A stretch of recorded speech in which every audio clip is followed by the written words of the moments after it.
Boa noite a todos. É com tremenda alegria que a gente recebe a nossa amiga, companheira de palestra, Ana Maria Nogueira, que vem nos encantar com as suas histórias do Evangelho do Mestre Jesus, nos envolvendo com todo o amor dela, que a gente possa envolvê-la com todo o carinho e amor. Ela é do Lar Espírita Caminho do Cristo e o tema dela da noite de hoje é servir em nome do amor. Seja bem-vinda.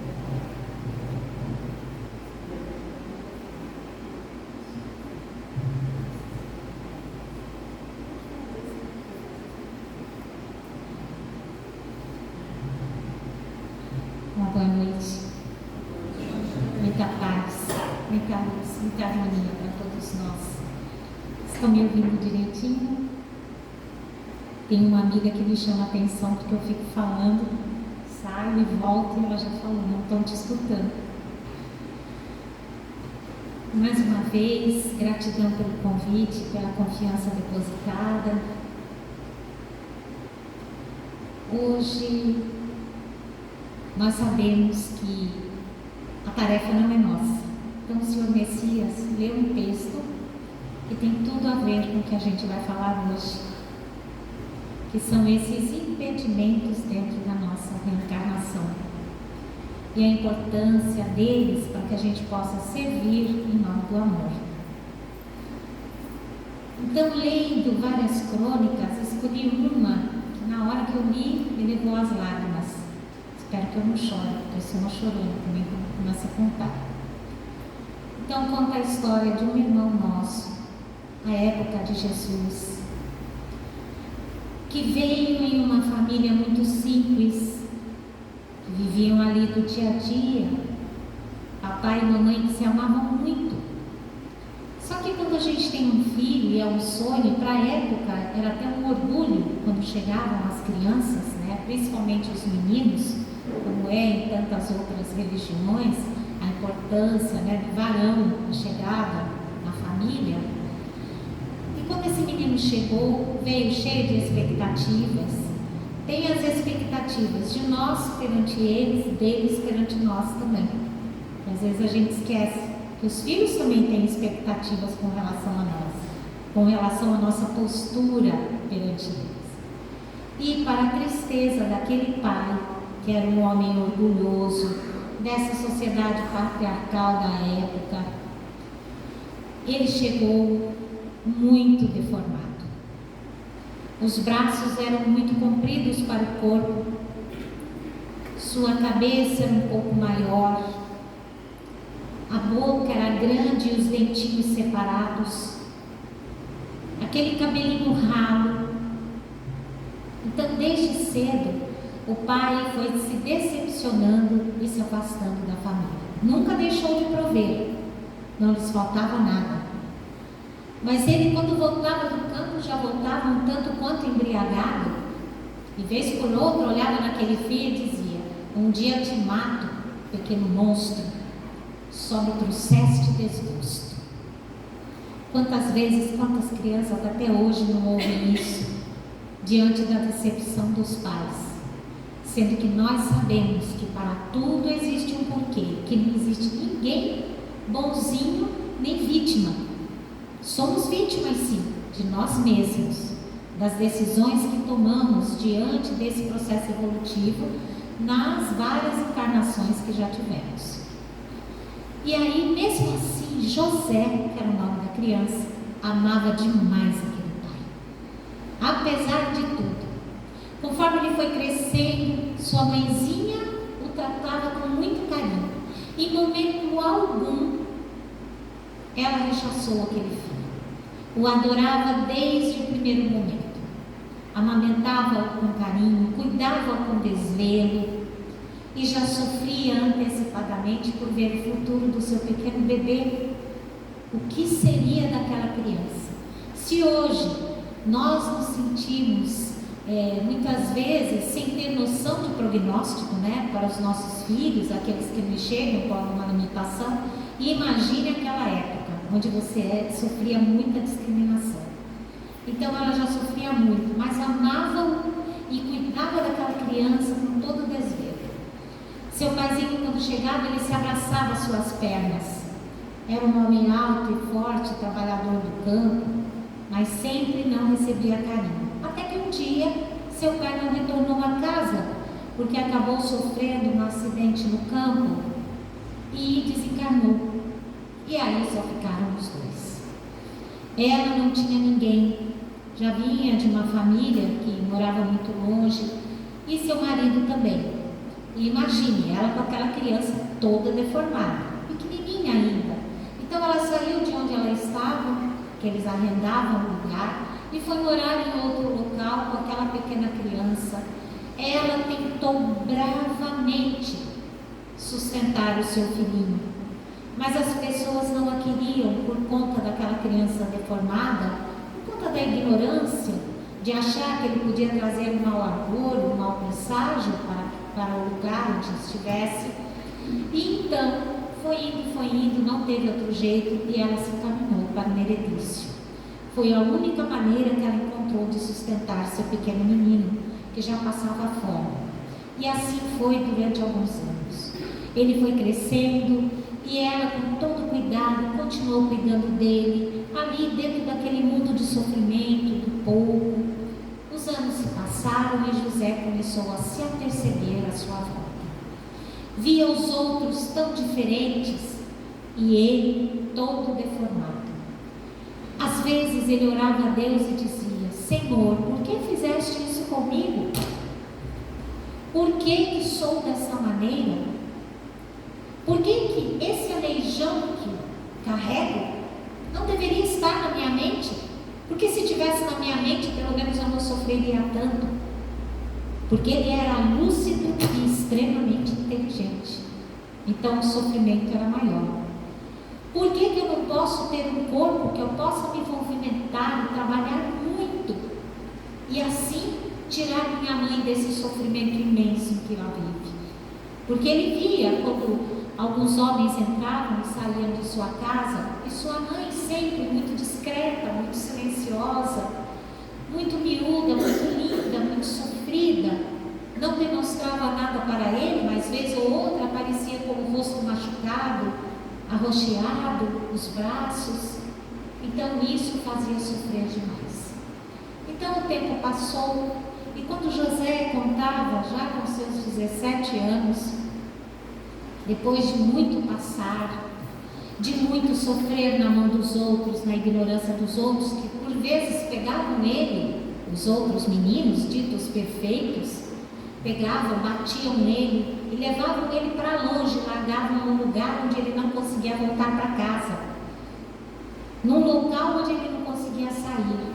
E sua mãe saía desesperada a buscá-lo até encontrá-lo e trazê-lo. Então era muito sofrimento.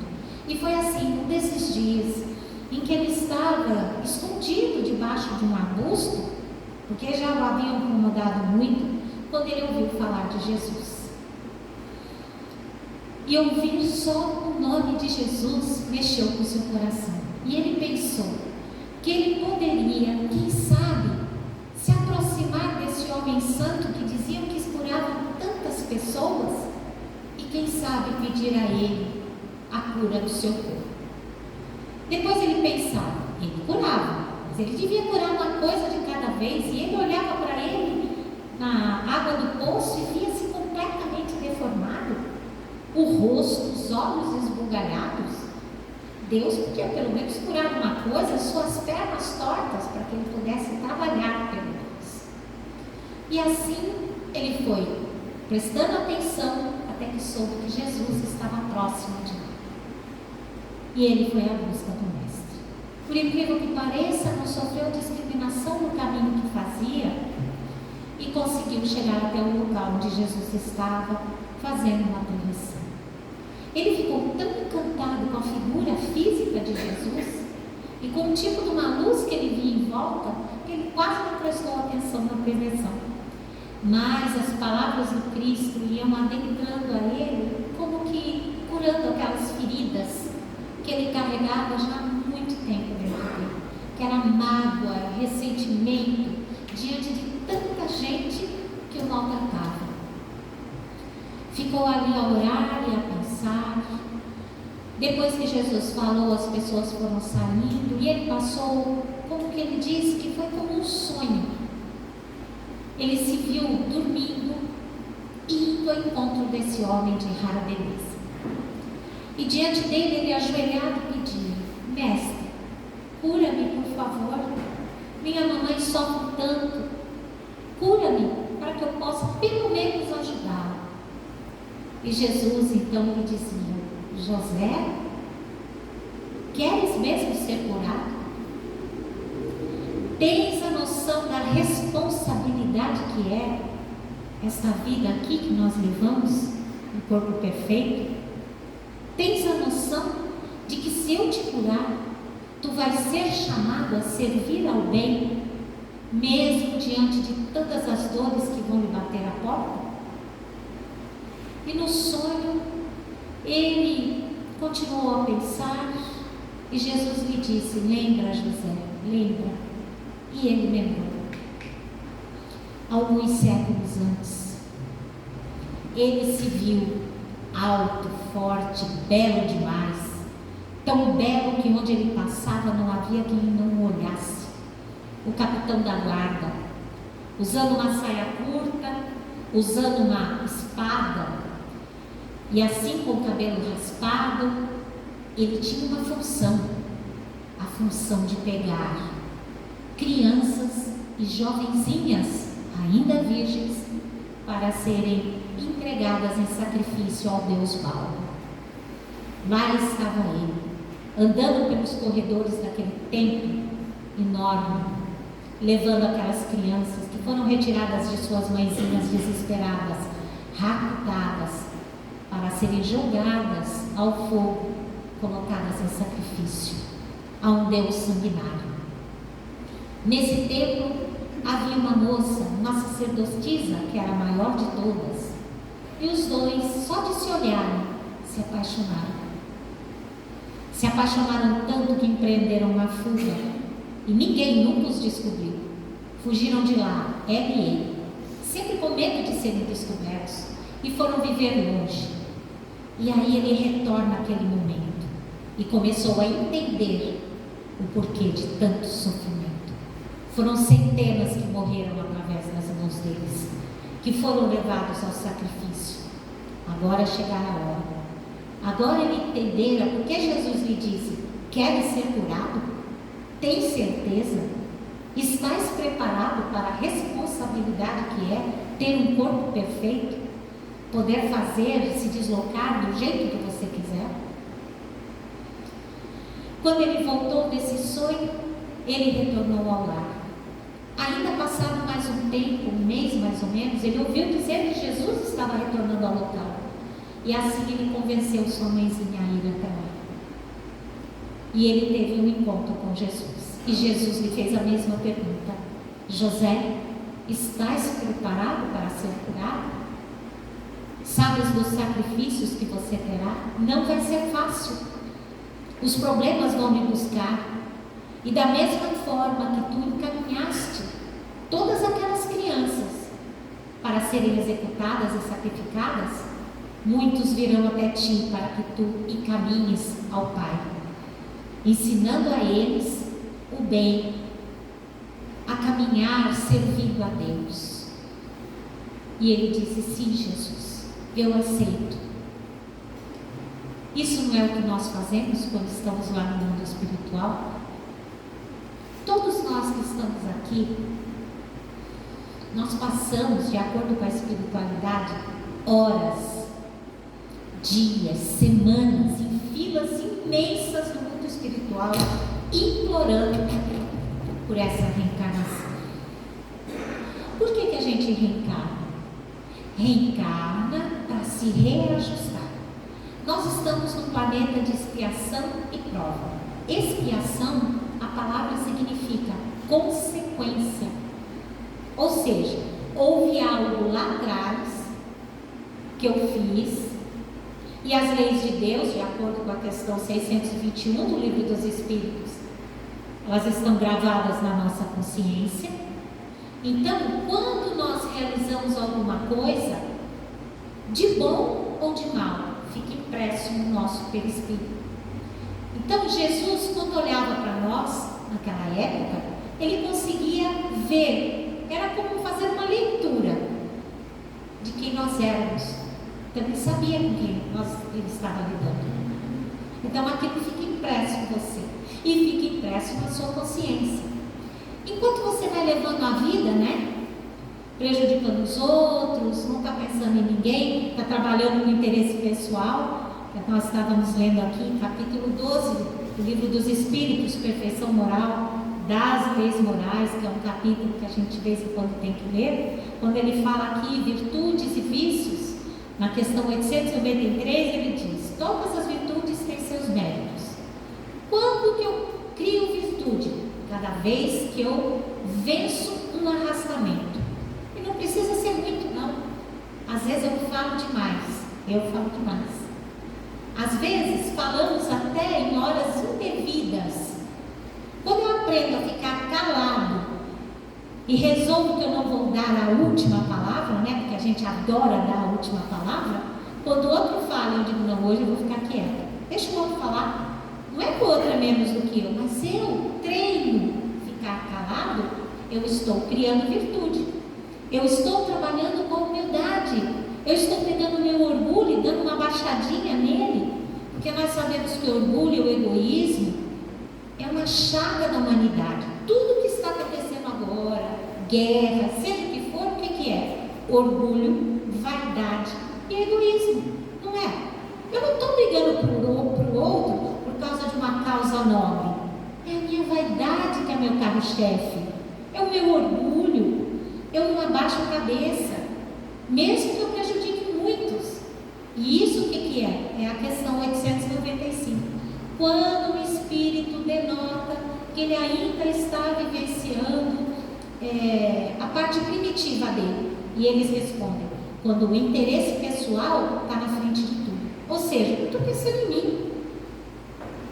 Eu estou pensando o que eu posso ganhar com isso e que ninguém vai passar por cima de mim. Fala a verdade. Quantas vezes a gente não tomou decisões para não deixar o outro nos sobrepor? Depois a gente se arrependeu e pensou: por que eu não fiquei de boca fechada? Por que eu fiz aquilo? Não havia necessidade de entrar naquela contenda. Poderia ter resolvido sem briga. Não, mas eu fiz questão. Não leve desaforo para casa. Então nós somos ainda muito primitivos nessas sensações. Somos imediatistas, queremos as coisas para ontem, e aí nesse afã, vamos de reencarnação em reencarnação, como a espiritualidade nos diz, a gente vem para resolver uma coisa só, porque a espiritualidade sabe como é que nós somos, e Deus também, Jesus. Então ele diz: olha, você vai lá e vai aprender a não ser maledicente, mais nada. Chega aqui, além de não conseguir fazer, muitas vezes eu acabo gravando minha situação. Então, quando eu retorno, quando a gente lê lá na nossa casa, nós estamos lendo as obras de André Luiz. Então, nós estamos agora terminando o livro Obreiros da Vida Eterna. Gente, eu recomendo demais, porque esse livro fala do desencarne. Você começa a ler, você começa a ficar preocupado. O que eu estou fazendo da minha vida? Porque alguém aqui sabe o dia que vai? Ninguém sabe, nenhum de nós sabe. E aí a gente começa a se perguntar: o que eu vou levar para o mundo espiritual? Que tipo de bagagem? Porque será que eu vou levar roupa, joia, dinheiro, profissão? Não, eu vou levar o que eu criei aqui para mim. Não é o que eu tenho, é o que eu sou. Eu vou levar o que eu conquistei. Se eu deixei de ser egoísta, orgulhoso, vaidoso, se eu aprendi a ser mais generoso, se eu pratiquei a caridade material é fácil, apesar de ser difícil, ainda assim é a mais fácil de tudo. Difícil é a moral, é a caridade moral. Você ser indulgente, você ser benigno, ser mais suave, ser mais afável, mais doce perante a vida. Não pegar uma situação que você tem e transformar, fazer uma tempestade em copo d'água, fazer uma coisa assim flutuosa. Não. Aprender a olhar, acalmar-se e fazer uma coisa que muitas vezes a gente esquece. Quer ficar quietinho, buscar um cantinho, fazer uma prece e pedir ajuda. Me ajuda a tomar uma decisão aqui. Às vezes você está tão desesperado que você não consegue entrever um momento de paz para que a espiritualidade possa se aproximar de nós. A gente pede ajuda, mas fica se debatendo e eles ficam nos olhando. E aí você pega esse livro Obreiros, que conta a história de 5 desencarnes. Nós vamos ver irmãos que passaram a vida inteira achando que fizeram tudo certinho. Quando chegou lá, meu Deus, eu tomo um susto. Mesmo na hora do desencarne, ele deu um baile na espiritualidade, porque todos nós somos parados, e esse livro fala sobre isso. Ninguém está sozinho. Mas aí é como você se coloca para que a espiritualidade possa te ajudar. Então tem aqueles que fizeram tudo certinho e depois foram dar um baile na espiritualidade porque estavam o quê? Apegados à família. Nem só de pão vive o homem. Então, não é porque não é a minha joia, não é a minha casa, não é a minha profissão, é o meu marido, são os meus filhos, é a minha esposa, e estava tão apegado que a família o influenciava. Então nós mesmo é que criamos a nossa desdita. Tudo depende da gente, da nossa postura durante a vida. Então esses impedimentos, como ele fala, por que ele fala do impedimento? Porque o impedimento é tudo que está no externo, é tudo que nos chama a atenção. Já imaginou a força que Jesus teve que ter? Porque era o espírito mais iluminado que pisou no planeta Terra com a gente. Era como estar no manicômio, era como estar cercado de gente completamente insana, sem noção, completamente ignorante, e ele tentando ensinar. Alguma vez ele perdeu o prumo? Ele deixou que esses impedimentos, que as imitações dos discípulos, de quem estivesse à volta, impedisse ele de seguir sua missão? Então o exemplo dele é um exemplo maior para todos nós. Ah, mas eu não sou o Cristo. Mas ele nos dizia: vós sois deuses, podeis fazer isso e muito mais. Só que a gente tem que colocar em ação uma coisa que muitas vezes a gente deixa de lado, que é a vontade, é o querer. Então nós não somos coitadinhos, nós estamos aqui para aprender. E Deus não quer que nós soframos. Jesus falava: meu Pai quer misericórdia, sacrifício não. Por isso é que muitas vezes a encarnação ela vem até mais suave para nós, porque Ele sabe que a gente não vai dar conta. Chega aqui e vai ser tudo difícil. Apesar de eu ter implorado, de eu ter pedido, chega aqui tudo é difícil. E aí, quando a situação fica muito difícil, nós temos que aprender a fazer algo agora, principalmente agora, para olhar do lado. Tem gente que está sofrendo muito mais. Eu mesmo conheço pessoas que tinham um padrão de vida e hoje estão indo comer um bom prato, porque não conseguem botar alimento em casa direito. E eram pessoas que não passaram por certas situações. Então hoje em dia, você conseguir pagar as contas e ter emprego é uma bênção muito grande. Apesar de todos os sacrifícios, tem muita gente passando situações absurdas. Mesmo dentro da nossa casa, a gente vê conhecidos nossos assim, vivendo situações muito difíceis. Então, todos nós estamos passando por um momento difícil. Ninguém está desamparado. Mas se a gente começar a olhar um pouquinho para o lado, para de reclamar, né? Porque reclamação é vício. Você começa, acorda reclamando, você dorme reclamando, nada está bom. Se você não tomar cuidado, tudo começa a ficar difícil, nada está bom. Você já levanta, você não tem uma coisa que você não quer, você já começa reclamando e você vai até o final do dia. E essa energia incomoda o outro, mas com certeza ela se derrama sobre nós. Porque quando a gente fala, a gente está em constante troca. Eu influencio com o meu pensamento e o pensamento do outro me influencia. Quem será que se aproxima de mim se eu sou um poço de reclamação e vivo destratando os outros? Espírito de luz? Espíritos iguais a mim, exatamente iguais. Se eu quiser ter uma vida mais plena, eu tenho que trabalhar um pouco o meu coração e começar a vivenciar a vida e aproveitá-la do jeito que Deus colocou para mim. Acionar esse potencial da vontade, como o nosso amigo José fez. Novamente a Lídia encontrou Cristo. Ele lhe pede: cura-me, Senhor. Estás preparado? Se eu te curar, eu vou te chamar ao serviço. Que era o que Jesus fazia. Quando ele curava, ele não dizia para ele: olha, você está curado, vai cuidar da sua vida. Ele falava: vai em paz, tua fé te curou e não faças nada errado, não peques mais, para que não te aconteça coisa pior. Mas isso é um chamamento a quê? Está curado? Vai trabalhar, vai fazer alguma coisa de útil, vai buscar algo para oferecer a Deus em troca. E aí foi o que José fez. Ele falou para ele que ele aceitava o compromisso. Jesus lhe disse novamente: vai ser difícil, mas ele aceitou. E assim Jesus se aproxima dele naquela noite, onde ele foi ao encontro do Cristo.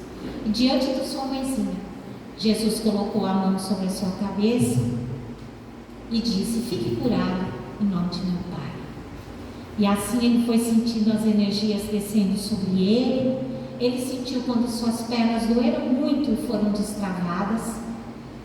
E ele ficou igual a todos. Jesus deixou ele uma aparência normal. Jesus então lhe disse: volta com a tua mãe para casa, pega o pouco que tem e vai embora dali. Ali tu não terás mais vida. Porque como é que ele ia explicar? A mãe vivia de meretrício e ele aparecia daquele jeito, ninguém ia entender. E aí ele fez o que Jesus lhe disse. E Jesus lhe falou: se tu continuares caminhando no bem, mais à frente, a espiritualidade através de você te encaminhará àqueles que tu prejudicaste. E aí, através do trabalho, porque, como nós falamos, Jesus não quer o sacrifício, Ele quer trabalho. Ele quer que nós saiamos dessa inércia. Encaminhará as crianças até ti e tu conseguirás sanar a tua mente, porque ele lá no mundo espiritual estava sofrendo muito. E foi assim que ele fez. Saiu dali com a mãezinha. No meio do caminho, depois de uma viagem de uma semana, ele encontra um homem que ele salva de alguns malfeitores.